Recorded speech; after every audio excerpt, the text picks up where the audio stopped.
La situación de la salud en el Perú es un tema que realmente deja muchos vacíos, sobre todo cuando hablamos de la atención en lo que son las regiones fuera de Lima.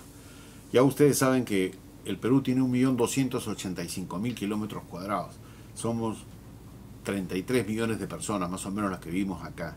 Lima representa el 0.28% del territorio y acá vive más del 33% de la población. ¿Por qué? Porque todo se ha concentrado, hay una centralización que termina marcando problemas, entre otras cosas, por ejemplo, en la educación, en lo que es la salud. En provincias definitivamente la atención deja mucho que desear y de hecho una triste realidad es que los niños o las personas con cáncer tienen que venir de provincias a Lima a ser tratados para que puedan tener un tratamiento adecuado, ¿no?, de buen nivel, que no lo pueden recibir en provincias. Los testimonios, si bien es cierto, tienen pocos años, pero nos dicen de que no estoy equivocado cuando lo manifiesto. Vamos a hablar del cáncer, una enfermedad que ataca a muchísimas familias todos los días, a muchísimas familias peruanas, y que la situación es mucho más dolorosa cuando ataca a un pequeño, a un niño, a un adolescente en el hogar. Motivo por el cual hay un grupo de padres de familia que le están solicitando enérgicamente al Congreso de la República que apruebe una ley de cáncer infantil. Mabel nos comentaba, Mabel, tú nos decías antes de la pausa que hay cerca de 1.800 nuevos casos de cáncer de niños y que no todos llegan a ser atendidos, no todos llegan a recibir la atención que requeriría tratar esta enfermedad. Así es, porque se diagnostica muy tarde. Yo creo que para poder entender este problema que aterroriza a padres de familia, y sobre todo aquellos que tienen escasos recursos, deberíamos hablar con quien ya tenemos al teléfono, con María Lumbre Figueroa. Ella es presidenta de la Asociación por los Derechos del Niño con Cáncer. ¿Cuál es la realidad en nuestro país? Sabemos las cifras, pero no sabemos el padecer de los padres de familia para que estos niños puedan ser atendidos por un sistema de salud que lamentablemente no es mentir, es mediocre y es de muy difícil acceso. ¿Cuál es la situación? Bueno, la situación es una situación alarmante, crítica, desalentadora, diría yo, y como usted lo ha dicho, mediocre, ¿no? Cada año debutan niños y cada año las probabilidades de sobrevivencia es muy poca. ¿Por qué?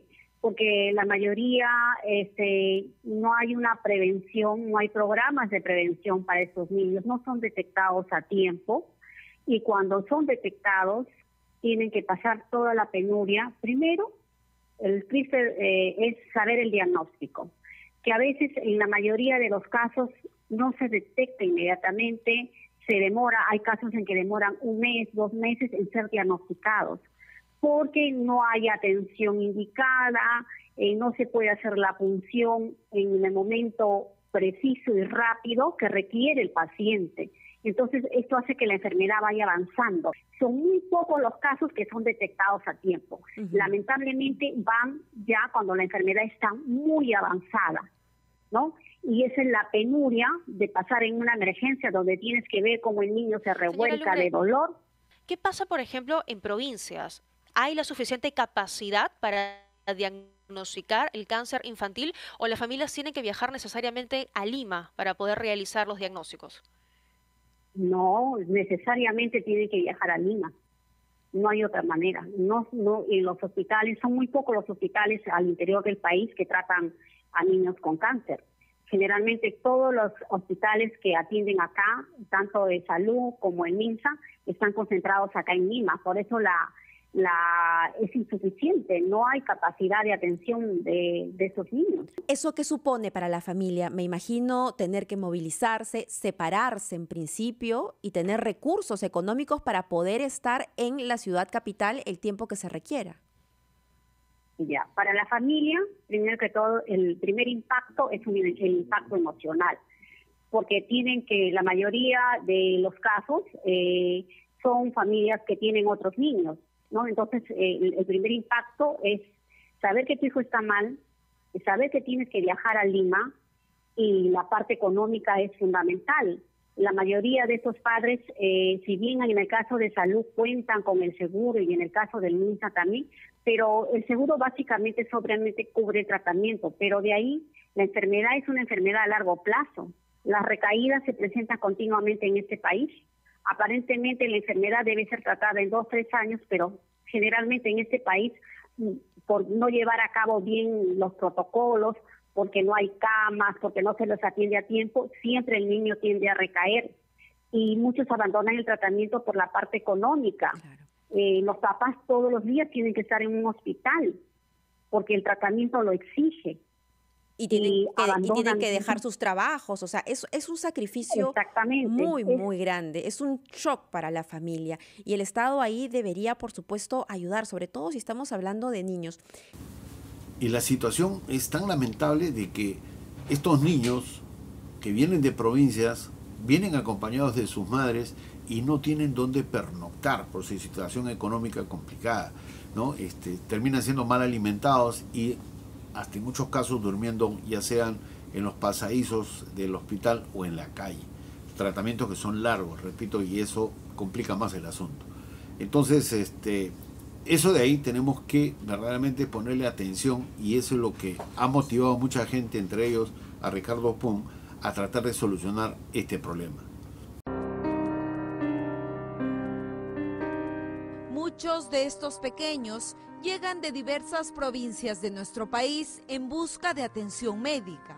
El cáncer invade sus pequeños cuerpos y para sus madres no conseguir una cita es una angustia por ver cómo la salud de sus hijos se va deteriorando diariamente. Él no lucha, como todos los niños, no solamente luchan contra el cáncer, sino también luchan contra el sistema, este sistema tan ineficiente. Nunca hay cupos, nunca hay citas, te aplazan, por eso mi hijo ha recaído. Lo aplazaban de un día, no hay cupo señora, espere 13 días más.